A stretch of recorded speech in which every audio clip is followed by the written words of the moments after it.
जय Sai Ram everyone, welcome to मेरे साईं। आशा करती हूँ साईं कृपा से आप सब बहुत अच्छे होंगे, खुश होंगे। देखिए, ये बात तो सच है कि बाबा के तरीके बहुत अनोखे होते हैं, बहुत यूनिक होते हैं। बाबा को अगर किसी से कुछ करवाना होता है, बाबा करवा लेते हैं अपने यूनिक तरीके से। ये मैं क्यों कह रही हूँ, ये जब आप अनुभव सुनेंगे आप सभी को पता चल जाएगा।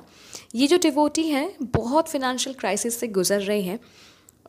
सच बात तो ये है कि पैसों के बगैर कुछ होता नहीं है, और पैसों के एब्सेंस में ना आपका सुख चैन सब छीन जाता है। तो ये तो प्रॉब्लम था ही, एडिशनल प्रॉब्लम था कि सर ड्रिंक करते थे रोज़, और इसके लिए घर में रोज़ अशांति, झगड़े, सब मिलाकर एक बहुत स्ट्रेसफुल सिचुएशन से मैम गुजर रही थी। क्योंकि फिनेंशियल क्राइसिस तो था ही, बच्चों का पढ़ाई साथ में, ऊपर से घर में सर रोज़ मैम को बातें सुनाते, झगड़ा करते।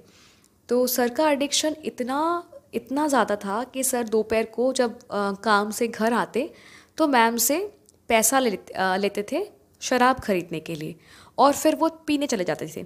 शाम को वो फिर लौट के आते थे। उनका नशा उतरता भी नहीं था कि रात के लिए पीने के लिए पैसे लेते थे, फिर ड्रिंक करते थे। ओके, मैम बहुत परेशान थी इस टोटल सिचुएशन से, क्योंकि फ़र्स्ट ऑफ ऑल सर का था हाई बीपी, और इस high BP plus drinking habit के लिए अगर सर बीमार हो जाए, पैसे नहीं है तो कैसे मैम इलाज कराएंगी। ये बहुत एक फ़िक्र वाली बात थी। तो मैम साईं से कहती हैं कि साईं आप प्लीज़ कुछ करिए, मुझे पता है आप ही इनका जो पीने का आदत है आप ही हटा सकते हैं, तो आप कुछ करो, ऐसा करो साईं कि एकदम से ये हैबिट बंद हो जाए, ये और ना पी सके।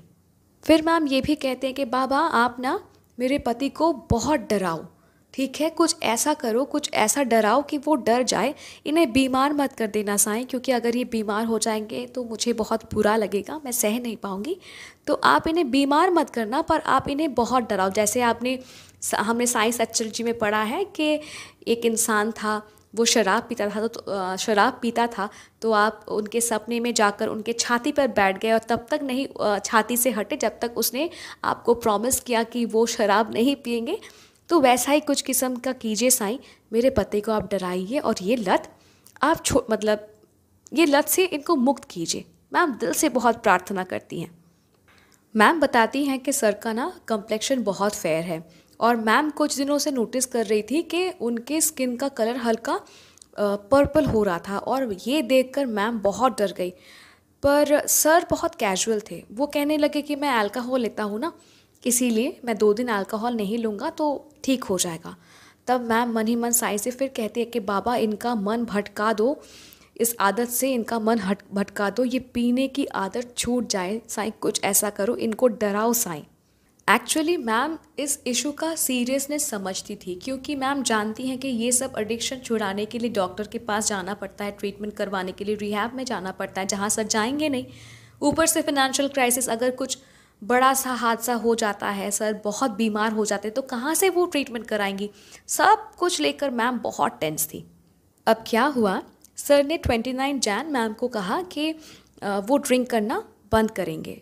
तो मैम ने भी जवाब दिया कि ये मैं बहुत बार सुन चुकी हूँ, मुझे पता है, शाम को आप फिर से वही करेंगे। तो सर ने भी कहा कि नहीं, मैं सीरियसली कह रहा हूँ कि मैं अब से बंद करूँगा, जो थोड़ा सा भी लिकर बॉटल में है उतना ख़त्म करके मैं और नहीं पीऊँगा। तो मैम ने भी बहुत कैजुअली बताया, मतलब कहा सर से कि अगर तुम बंद करते हो तुम्हारे लिए अच्छा है, परिवार के लिए अच्छा है। पर मैम को लगा नहीं था कि सर सच में अल्कोहल पीना बंद कर देंगे, छोड़ देंगे।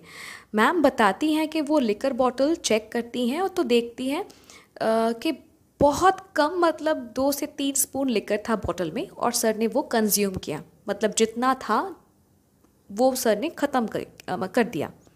मैम बताती हैं कि सर हैबिचुएटेड थे ड्रिंकिंग से, ड्रिंकिंग करके सोते थे, और जब 29 जैन रात को ड्रिंक नहीं किया सर ने, तो नींद आने में उनको नींद आने में प्रॉब्लम हो रहा था। तो मैम बहुत परेशान थी कि हाई बीपी है सर का, अगर कुछ उल्टा सीधा हो जाए तो वो हॉस्पिटल में एडमिट करना पड़ेगा, क्या करेंगी वो। और सर हॉस्पिटल में एडमिट होने वालों में से नहीं है, उनको हॉस्पिटल से डर लगता है। तो मैम क्या करती हैं ना, मेडिसिन शॉप जाती हैं और वहाँ से दवाई खरीद के लाती हैं और सर को देते हैं, और दवाई लेकर सर सो जाते हैं। मैम बताती हैं कि 29 जैन सर ने लास्ट ड्रिंक किया।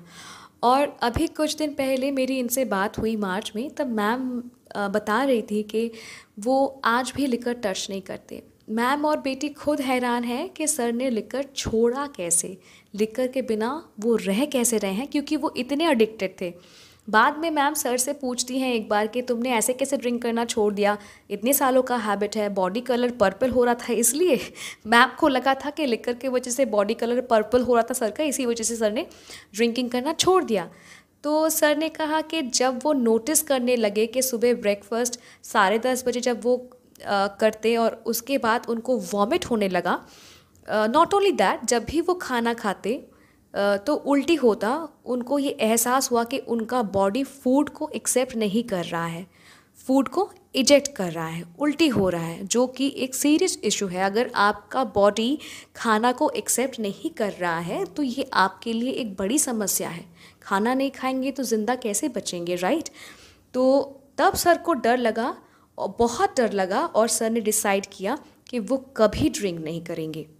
ये जवाब सुनने के बाद मैम बहुत खुश हो गई, और उनको ये एहसास हो गया कि साईं ने ही ये डर सर के मन में पैदा किया है, क्योंकि मैम ने प्रार्थना करते वक्त साईं से यही कहा था कि मेरे पति को आप पनिश मत करना साईं, क्योंकि आप पनिश करोगे उसको, वो बीमार हो जाएगा तो मैं सह नहीं पाऊँगी। पर साईं उनको ऐसा डराना साईं कि ये लत छूट जाए, ये आदत छूट जाए। और हुआ भी वैसा। तो साईं के तरीके इतने अनोखे होते हैं ना, अगर साईं को किसी से कुछ करवाना होता है, साईं करवा लेते हैं अपने स्टाइल से। तो thank you so very much ma'am, इतना प्यारा सा अनुभव हम सभी के साथ शेयर करने के लिए। और कमेंट सेक्शन में भी मैं पढ़ती हूँ कि ऐसे बहुत डिवोटीज़ हैं जो सिमिलर सिचुएशन से गुजर रहे हैं, जहाँ हस्बैंड ड्रिंक करते हैं, बहुत ड्रिंक करते हैं। तो देखिए, साईं से दिल से प्रार्थना कीजिए कि वो इस मैटर को हैंडल करे। जब साईं इस मैटर को हैंडल करेंगे ना, तो आपके घर में भी जो प्रॉब्लम प्रेजेंटली है वो प्रॉब्लम और नहीं रहेगा, ठीक है? जो भी घर में ड्रिंक करते हैं वो और ड्रिंक नहीं करेंगे। सो अगर अनुभव अच्छा लगा तो please like, comment and share, सबके साथ प्रचार कीजिए साईं महिमा। और अगर आप भी अपना अनुभव मेरे साथ शेयर करना चाहते हैं तो आप मुझे ईमेल कर सकते हैं, इंस्टाग्राम में डायरेक्ट मैसेज कर सकते हैं, या फिर मेरे व्हाट्सएप नंबर में भी आप मुझे मैसेज कर सकते हैं। Email ID, Instagram account ID और व्हाट्सएप नंबर तीनों ही डिस्क्रिप्शन में दिया हुआ है। अगर अभी तक मेरे साईं परिवार के साथ जुड़े नहीं हैं, मतलब सब्सक्राइब नहीं किया है, तो देर किस बात का, जुड़ जाइए मेरे साईं परिवार से। मिलती हूँ बहुत जल्दी नए साईं अनुभव के साथ। चलते जय साईं राम।